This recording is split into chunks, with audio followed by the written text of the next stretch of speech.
Hello, everyone. Thanks for joining us. Today, we're back with children and young adult fantasy author Nadine Haruni. Hey, Nadine, how are you? Hey, Sophia, thanks for having me back. Thanks for coming on again. And today, I want to discuss reviews and endorsements with you. So, how do you go about securing reviews and endorsements for your books from influential figures or publications?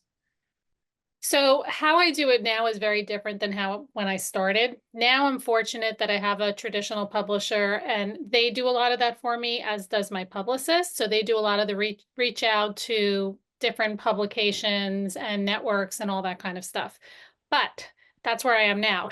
When I started this journey a long time ago, it wasn't like that. And I was really, you have to be prepared to kind of hit the pavement and doing your research and figuring out what audience you want to get in front of.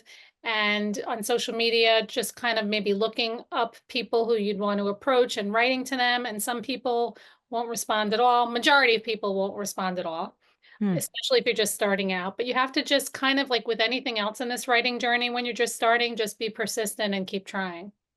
Right, exactly. It is just kind of a game, a game of send and hopefully receive.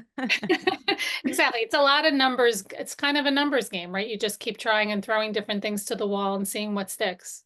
Exactly. And how do you actively seek endorsements from educators, parents, or child psychologists for your Free to the Frog children's series?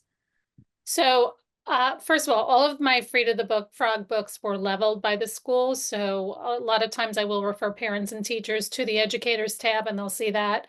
I've been doing a lot of, especially this year, school visits for both series from pre-K through high school, virtual and live visits, and I'm trying to do a lot more of those. And whenever a parent or a teacher will write to me, let's say, or tell me, whether it's text me or DM me or write to me and say that they love the book or give me positive feedback, I'll say, great, would you mind giving me a quote that I could use? And I use it on my website. So I have quotes on my website. I use it in my letters when I'm pitching to other schools.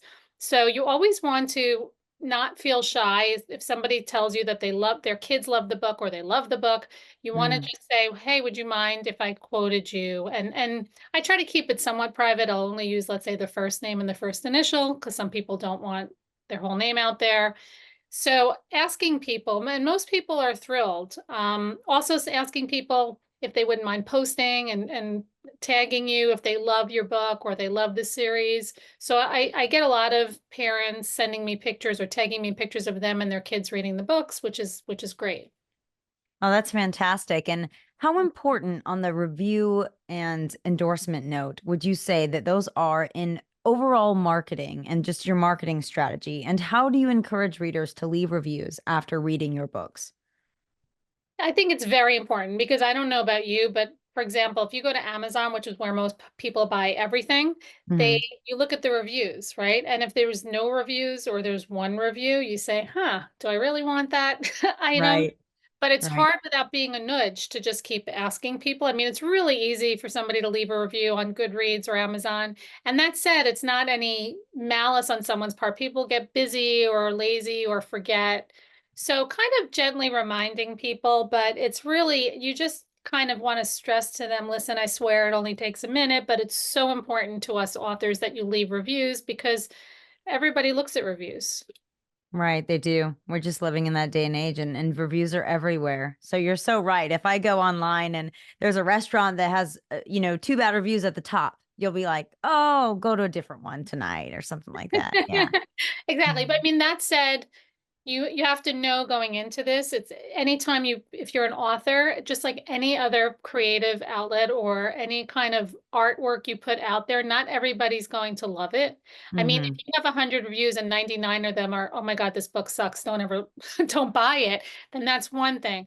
But people, I think, kind of can weed out, every now and then you're going to get somebody who just doesn't like it, and that's okay. But Hmm. hopefully the majority of people like it and are willing to post about it. Now, what impact have positive reviews had on the success of your series, and how do you handle that negative critical feedback?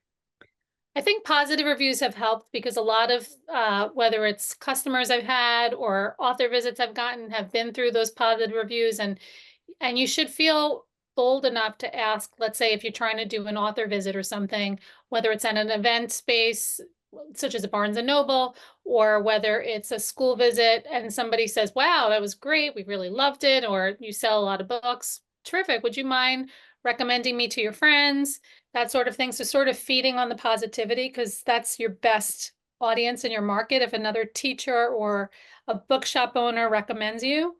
As far as the negative comments, again, you're going to get people that are, there's all these kind of yucky people out there, for lack of a more dignified word, that are trolling the internet, looking to see who they can try to spread their bad moods on.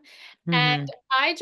I just kind of ignore those comments. I mean, like two of my Frida the Frog books, I would say, well, mainly New Blue Family, which has to do with, well, it's mixed marriages, blended families, diversity, that sort of thing. And then the fifth book, which is Frida the Frog and the Two Mamas Next Door, that addresses the LGBTQ community and also reminds kids that parents can come in all different forms, shapes, and sizes.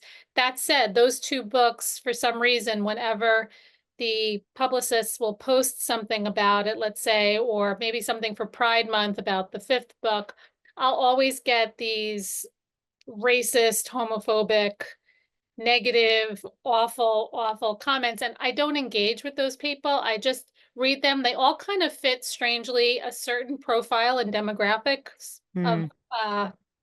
geographic demographic and sort of I don't want to insult anyone, but it's just sort of they fit a certain profile, most of the people that are doing this, but Hmm. very closed-minded people. My books are all about, if somebody was actually took the time to look at my books, they would see it's all about embracing one another's differences and trying to teach kids that families look different and come in all shapes and sizes.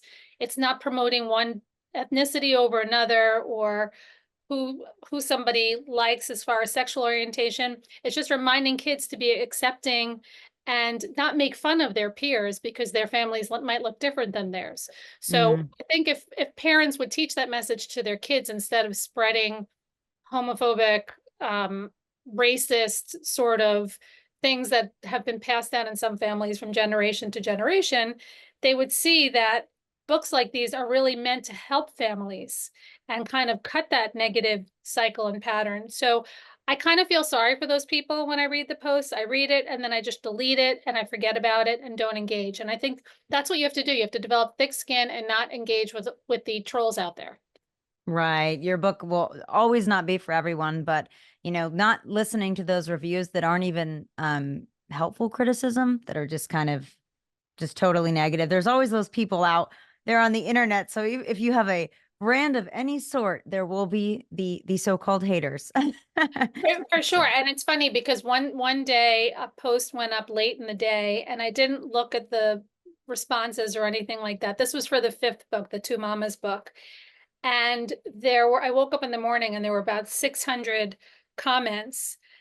And it was a lot of fighting between the pro LGBT crowd and the anti LGBT crowd. And Oh I just boy. tried to just cut all those comments off and just kind of hide them because I don't want to promote infighting Fighting. between people that are Yeah, looking at my posts either.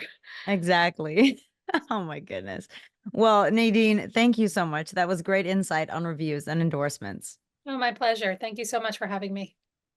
That's all the time we have for today. Thank you, everyone, for tuning into today's interview with children and young adult fantasy author Nadine Haruni. Be sure to check out our website for more videos. Wishing you all a fulfilling and successful writing journey.